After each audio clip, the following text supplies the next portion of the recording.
Salut à toutes et à tous, bienvenue dans Voiron 2100. Dans cette mini-série immersive de 5 épisodes, on va parler du local, mais autrement. On va tenter de comprendre notre ville, Voiron, en Isère, au pied des Alpes. Pour ça, tout au long de cette aventure, on échangera avec 5 personnalités locales sur 5 sujets. En immersion aujourd'hui en 2023, avec eux, on parlera du passé, du présent, et on essaiera de nous projeter jusqu'en 2100. Suivez-nous sur les réseaux sociaux. Bienvenue et bonne écoute.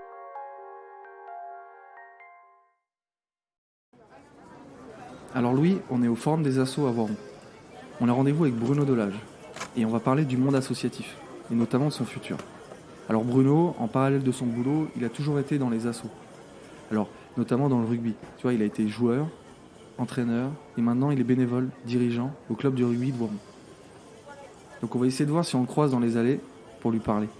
Ah ben il est là, parfait. Salut Bruno. Salut Antoine, ça va? Ça va et toi? Ça va, je vais bien, hein. Je te présente Louis. Ah, bonjour Louis. On fait quoi? On reste là ou on va à la buvette? Oh, on va boire un petit café. Parfait. Alors juste, Bruno, avant de commencer, juste Louis, on va prendre le temps. On va parler des assos agréés, loi 1901, notamment des assos sportives. Parce que Bruno, il est bénévole, dirigeant, responsable de la formation du club de rugby de Voiron. Mais c'est duplicable pour les autres assos dans le domaine de la culture, du spectacle, de la science et autres. Alors déjà pour commencer, tu as 3 structures qui sont créatrices de richesse sur un territoire. On va dire 3 sœurs. La première, c'est l'administration. La deuxième, c'est l'entreprise. Donc ça, on a vu ça avec Pierre. Et la troisième, la petite sœur, c'est l'association. Et en plus de ça, on remarque, tu vois, une accélération depuis 5-10 ans du professionnalisme de ces assos, notamment dans le monde du sport. Et donc là, le concept, c'est que on va faire vieillir cette petite sœur pour voir quelle forme elle pourra avoir dans le futur. Donc on va prendre l'exemple d'un club sportif et on va imaginer un club omnisport sur le pays voironnais. Donc on va voir si c'est viable, si c'est possible, et on verra sûrement avec Bruno ses limites. On va surtout également se poser la question si cette structure d'omnisport peut devenir un méga booster économique et ou une immense machine d'insertion sociale. Et c'est pour ça que dans un premier temps, on va se pencher sur l'association en elle-même, avec notamment ses fragilités. Voilà. Cette petite sœur qui a des fragilités, mais qui font son charme. Donc ces fragilités en termes de management, on va voir aussi avec les bénévoles, notamment, en termes de structuration et en termes de développement. Donc on va descendre la piste gentiment. On va commencer, Bruno, par une piste verte pour descendre. Alors Bruno, est-ce que tu peux nous dire déjà qu'est-ce qu'un bénévole? Est-ce qu'il a un statut particulier? Qu'est-ce qui fait qu'il rentre dans une asso et qu'il choisit tel ou tel asso? Ouais, le bénévole, il faut quand même savoir que le bénévole, c'est pas la personne qui passe devant la porte et qu'on interpelle. Alors on peut faire de la promotion de son activité en éditant que nous avons besoin de bénévoles, ce qui est le cas quasi permanent. Et à plus forte raison, j'ai eu encore des informations hier qui me laissent entendre que au niveau national, les plus hautes instances s'interrogent sur la disparition des bénévoles et la nécessité qu'il faut recruter du bénévole et tout. Donc on peut auprès du grand public faire un appel et des intentions pour recruter du bénévole. Le bénévole, il s'engage. Ce qui est important de savoir, c'est qu'il y a aussi une réglementation, il y a un code, des codes. Le législateur a fait des codes. Je l'ai appris il y a quelque temps, une association ne peut pas mettre à la porte un bénévole comme ça. C'est-à-dire qu'il peut y avoir un vrai motif d'exclusion du bénévole, mais à partir du moment où le bénévole il rentre dans l'association, il paie une cotisation pour que le bénévole adhère d'une manière ou d'une autre, adhère à la fédération à laquelle est rattachée l'association. Pour être en accord avec l'association, faut-il encore que l'association publie son projet et que le projet soit connu. On verra tout à l'heure, c'est certainement une des plaques tournantes de la réussite du système. Je croise beaucoup de personnes, toutes les années, je croise beaucoup de personnes. Il y a des personnes qui, spontanément, viennent voir parce qu'ils ont leur enfant ou autre, viennent voir parce qu'ils ont de la famille et ils disent moi ça m'intéressait, je peux vous donner un coup de main, comme ils disent communément, de manière occasionnelle ou pas, à tenir la buvette, à faire un stand et autres. Il n'y a pas de problème. Occasionnellement, je peux le faire sur l'événementiel, il n'y a pas de souci.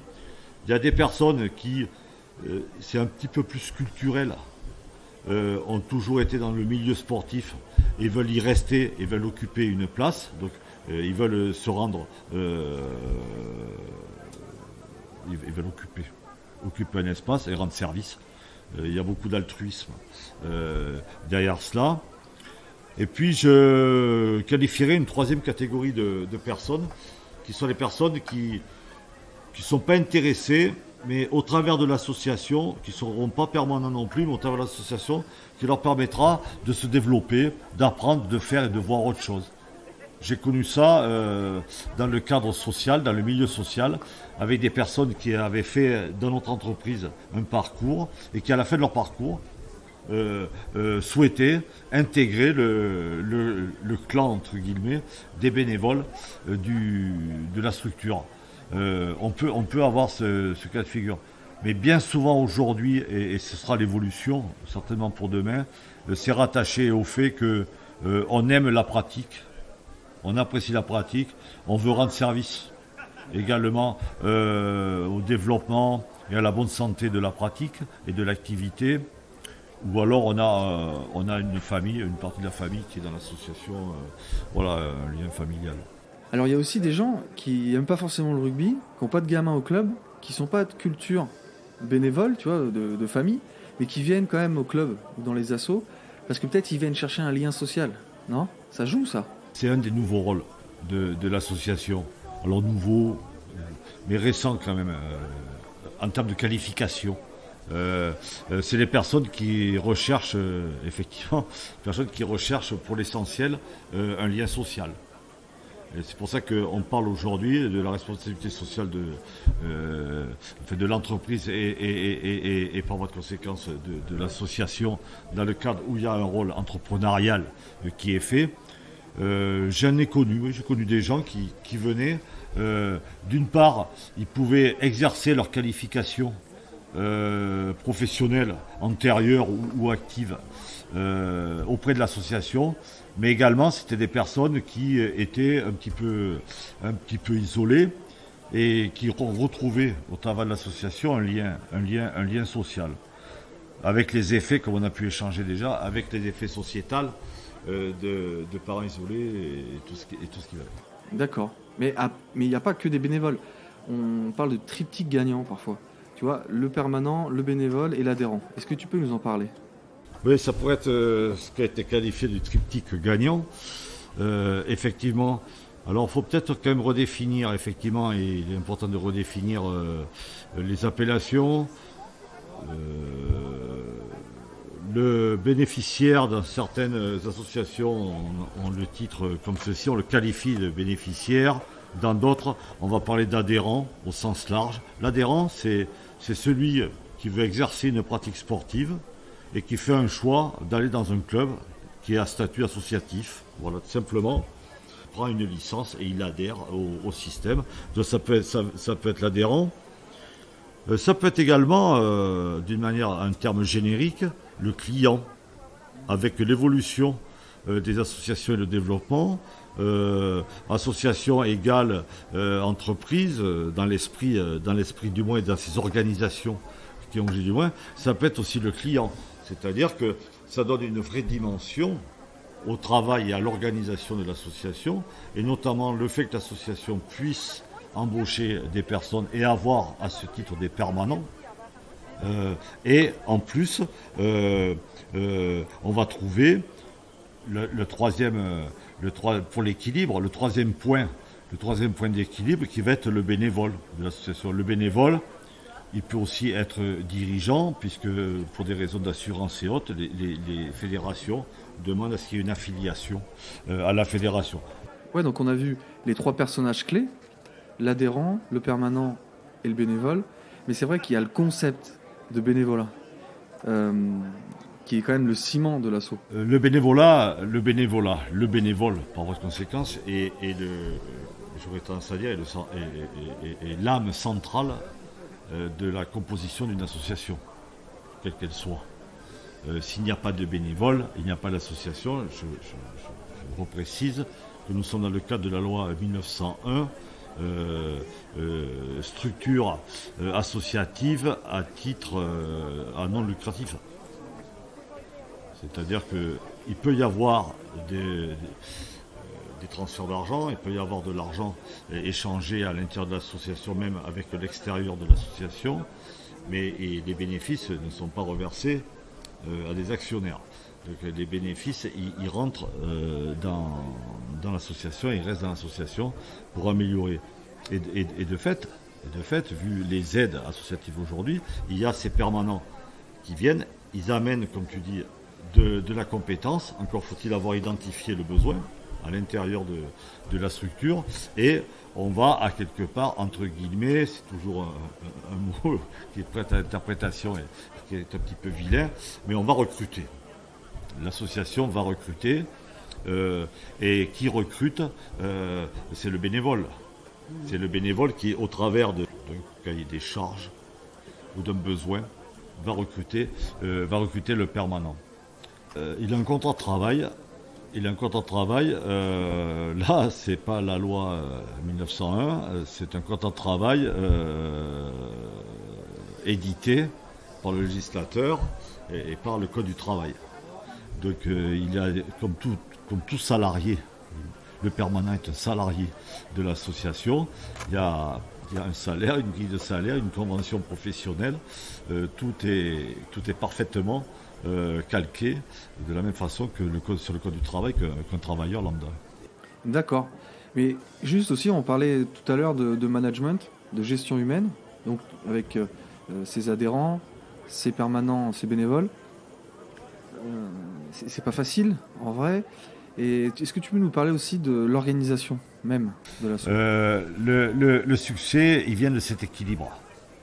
Il vient de ce qui va se passer dans le noyau de ces trois supports. Ce sont des supports clés. Le succès viendra aussi, ou la réussite viendra aussi, je ne voudrais pas faire tort à Maslow, mais il viendra aussi je me permettrai pas, je viendra aussi du renversement de la pyramide. C'est-à-dire qu'on arrive à retrouver des organisations aujourd'hui qui sont très verticales, avec encore un président, c'est une obligation, un président, secrétaire, trésorier, c'est une obligation pour fonder une asso. Mais aujourd'hui, dès qu'on est organisé, on va trouver une organisation qui peut être un petit peu pyramidale, avec beaucoup de verticalité, alors que une des raisons de succès, c'est la participation, c'est le participatif. Association, il y a associatif, s'associer sur un projet commun. Et j'aurais presque tendance à dire, on ne parle pas forcément de démocratie, mais on va parler d'action consensuelle. L'association, c'est un espace qui nous permet d'échanger.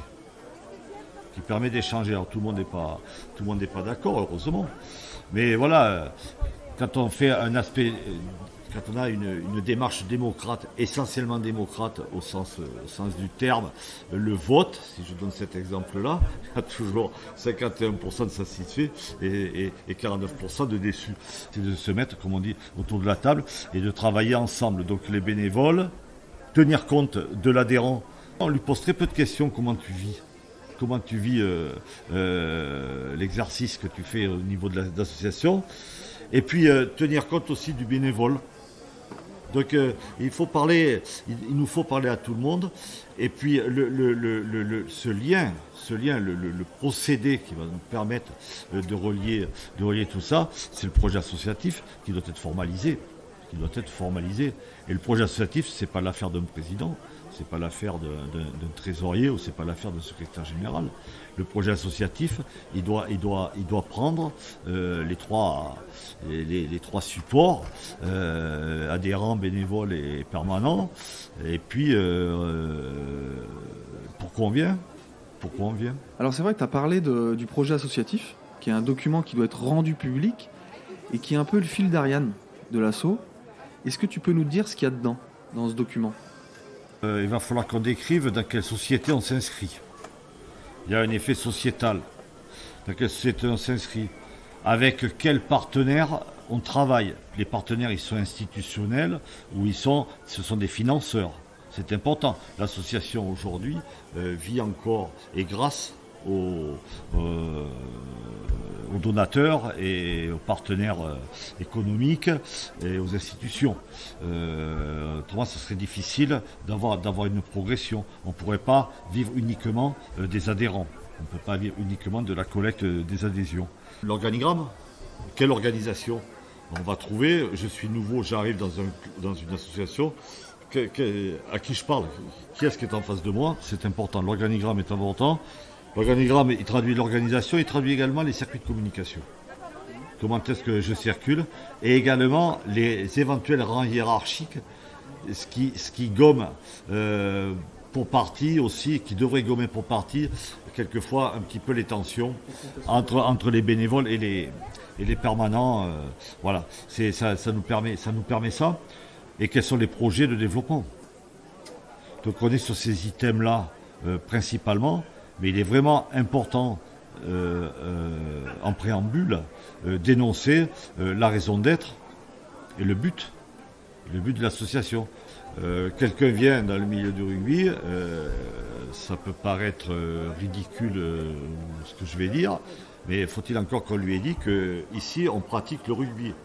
On n'est pas en train de vendre des produits à des partenaires. On n'est pas en train. Ça, c'est un support, la pyramide inversée, pour qu'il y ait un équilibre. Il faut qu'on étaye de chaque côté.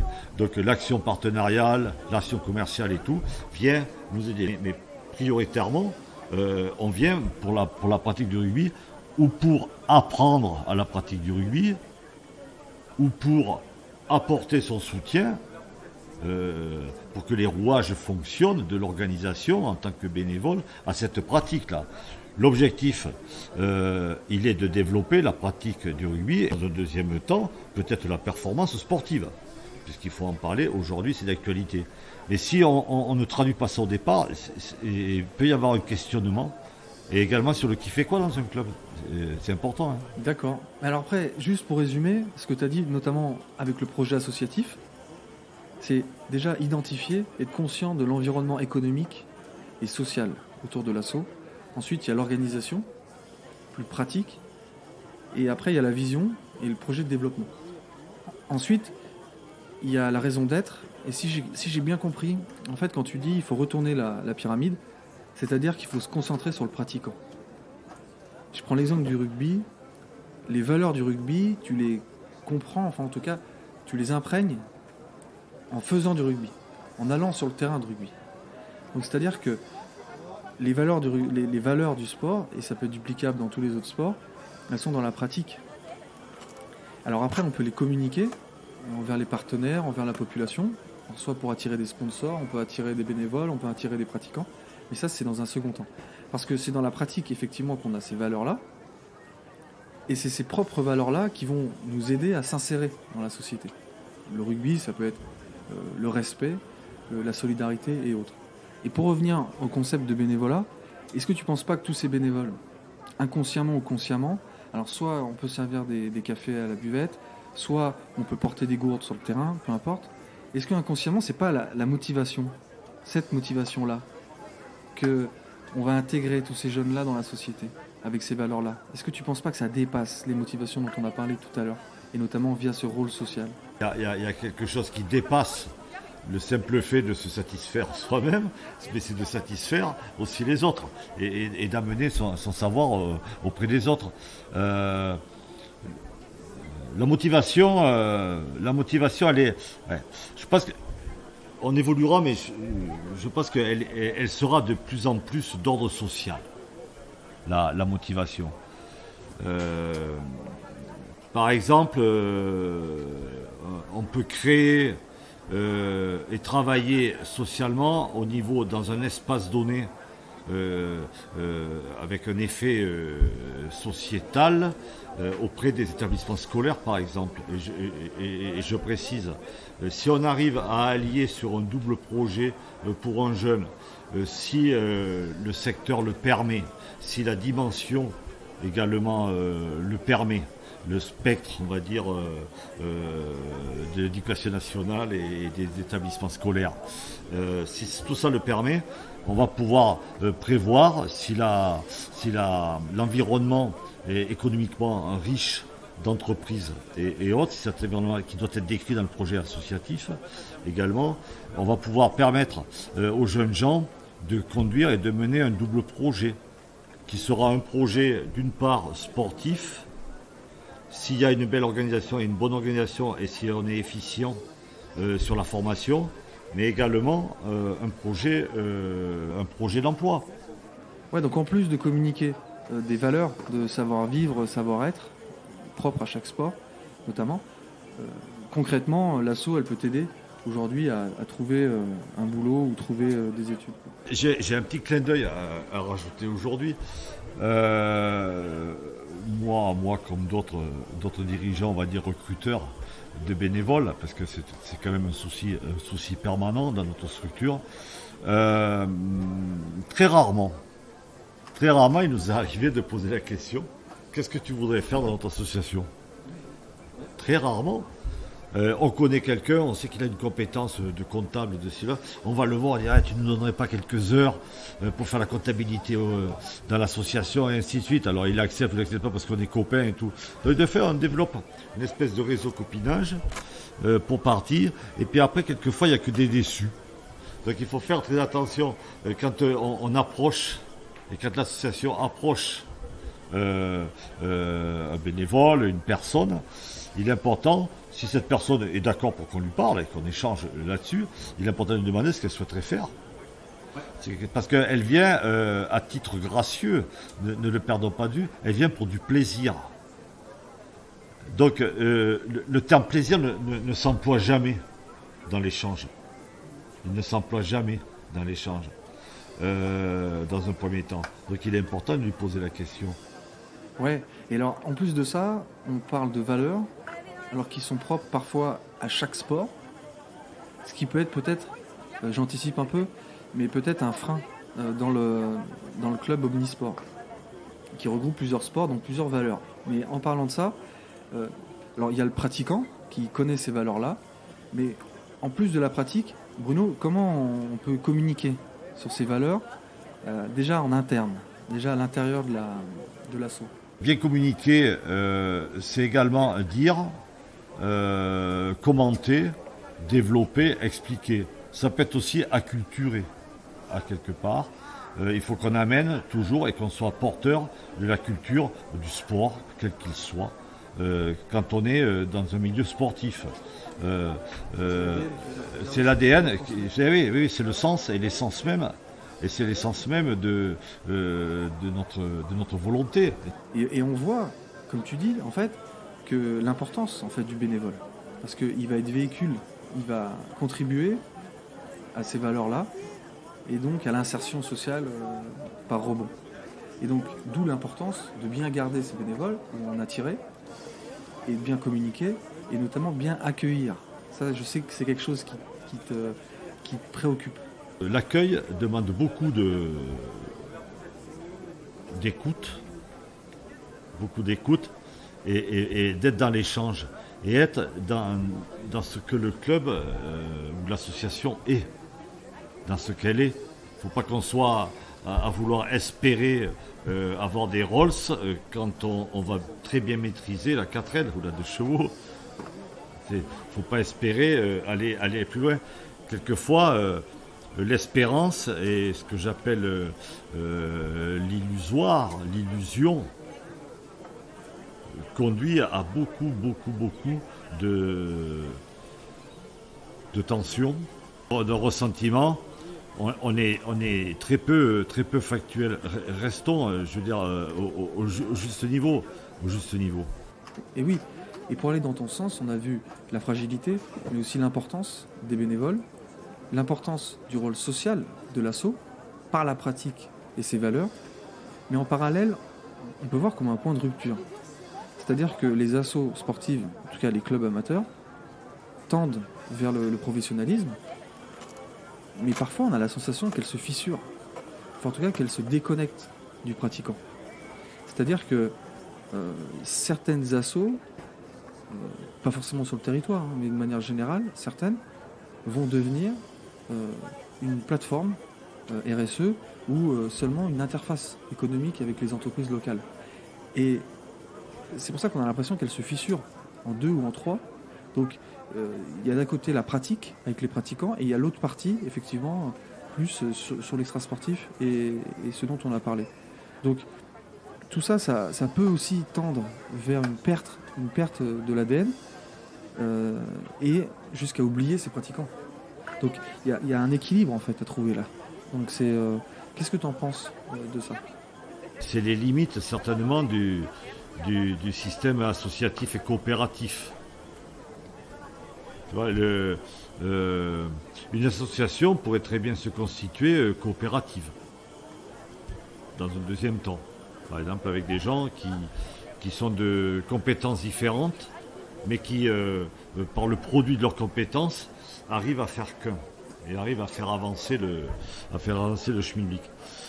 Par contre, s'il n'y a pas d'adhérents, c'est-à-dire de clients, de consommateurs, entre guillemets, de gens qui pratiquent et qui, eux, c'est la mesure, si on ne met pas en regard de ce qu'on fait, de l'action, de l'activité, si on ne met pas une mesure qui va nous permettre de dire, ben là, on va dans le bon sens, une boussole, c'est ça qu'on veut, là, on est dans le bon sens, ça, c'est efficace.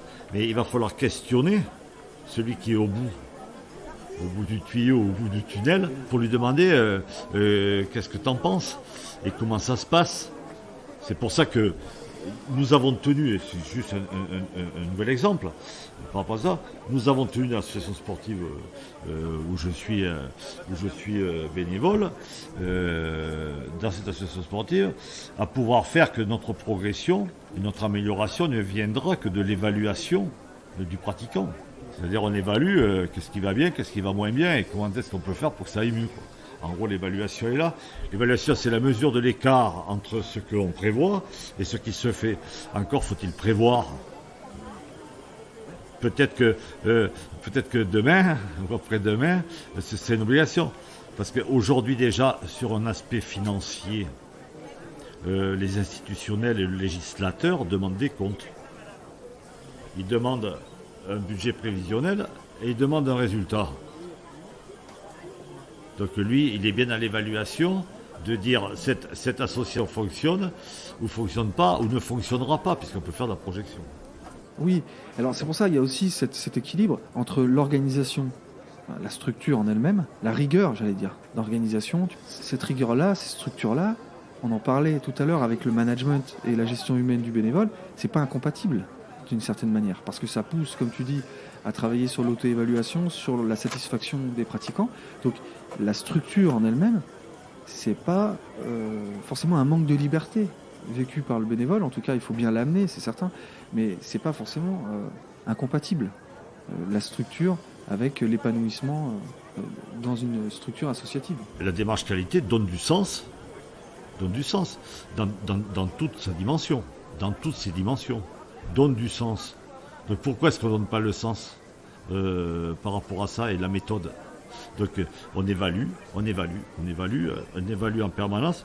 Et il faut même, l'idéal, on n'est encore pas tout à fait là dans les assos, il faut être en capacité de s'auto-évaluer.